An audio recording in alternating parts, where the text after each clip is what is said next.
Brian Wiggins is a writer who lives in Cape Elizabeth. He's out with his fifth novel. It's a medical thriller called The Corpse Bloom. And this one's kind of interesting because he wrote it with the assistance of a neurosurgeon who lives in the greater Portland area, Dr. Lee Thibodeau. They're both with us here on 207. Thanks for coming in. Good to have you here. Thanks for having us. Thank you. So you wanted to write a medical thriller, Brian, which is kind of a specialized genre. What made you want to tackle that?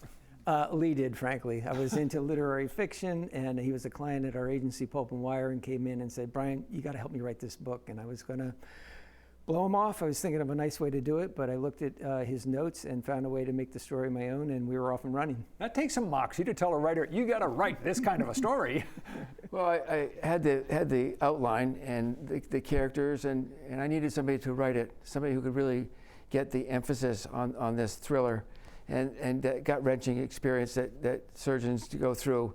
And he was the guy to do it, and he pulled it off. So you were the one who had the spark, the original idea. Absolutely. And what was it that set it off for you? How did that idea get triggered? Well, it was an experience that I had coming back from Presque Isle. This was about 15 years ago. And actually, I picked up for going too fast. And that led from one thing to another, and ultimately to the idea that a medical mystery could be made from this story that I had evolved in my mind.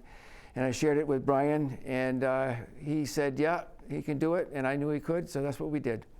He's not the only hardened criminal who got caught speeding, probably between Presque Isle and Bangor, I'm going to guess, where it's real easy to go over the limit. Absolutely. It's a beautiful road. So this is an unusual kind of way for a book to come about. Was it easy for you to take that idea and run with it?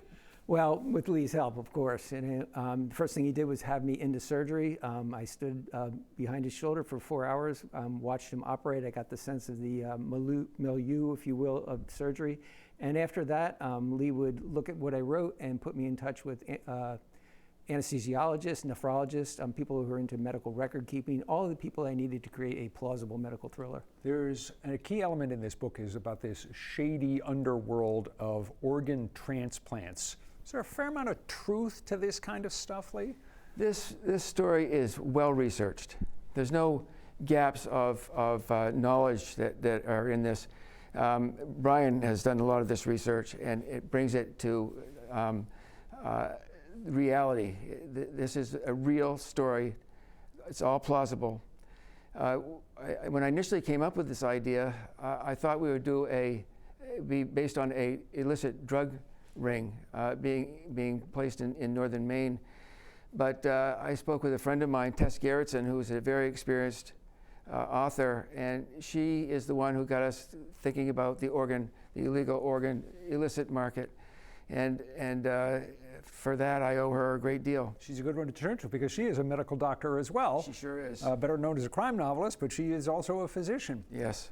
When you get down to it, there's a lot that goes into this kind of a book that makes it believable, that makes it realistic. You not only consulted with Lee, but you consulted with a lot of other people. You acknowledge them at the end of the book, all kinds of medical experts. Of course, and Rob, they didn't only just vet the plausibility of the book, but they also gave me ideas.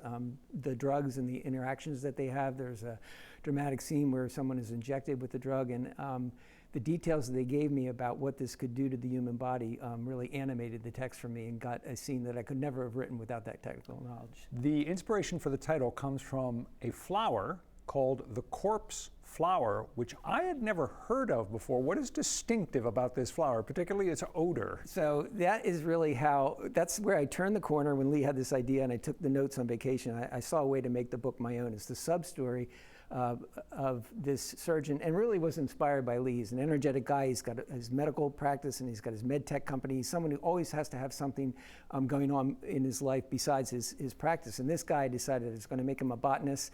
And one of the hardest things to do it as a botanist is to raise this flower, which takes 10 years to bloom, blooms in one night, and gives off a noxious smell that draws carrion beetles and other feeders to feed on the flesh of dead animals. So there was a really dark theme here that was easy to weave into this theme about illicit drug organ transplants. It's a nice macabre element to have for this kind of a work. Yeah. Again, the name of the book, The Corpse Bloom. Brian Wiggins, Lee Thibodeau, thank you both for coming in. We appreciate you being here. If you'd like more information on the book, on the authors, we've got it. Just head to the 207 section of our website or app. And stay with us. 207 will return right after this.